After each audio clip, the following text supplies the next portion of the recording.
Imagine, just for a second, that you finally made it. You're standing on the balcony of a penthouse that costs more than your father earned in his entire lifetime. The city lights are spread out beneath you like diamonds. You have the cars, the watches, the respect of people who used to ignore you. You've reached the summit of the mountain you've been climbing for 20 years. And then, in the dead silence of the night, you realize the most terrifying truth of your life.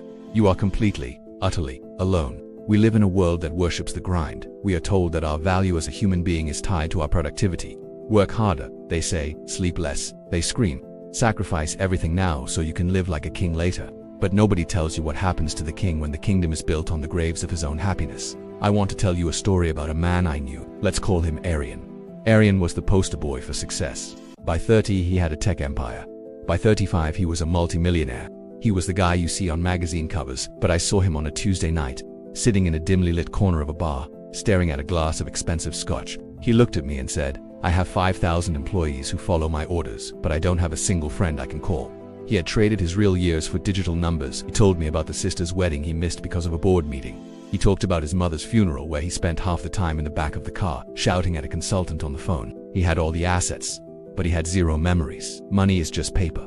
The problem is the price. The price is your soul. We've become a generation of performers. We don't live our lives anymore. We curate them. We buy things we don't need, with money we don't have, to impress people we don't even like. And in that process, we lose the only thing that actually matters: connection.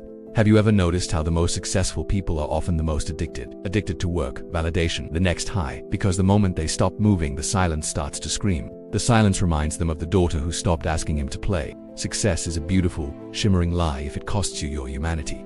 Are you building a legacy or decorating your own prison cell? You're sprinting toward a finish line that doesn't exist. The horizon always moves further away the closer you get to it. The greatest tragedy isn't failing. The greatest tragedy is succeeding at things that don't matter, only to find you climbed the wrong mountain while you're out there crushing it. Make sure you aren't crushing the very things that make life worth living. Because when the lights eventually fade and the crowd stops clapping, you won't care about your stock portfolio. You'll remember the laughter you traded for a spreadsheet.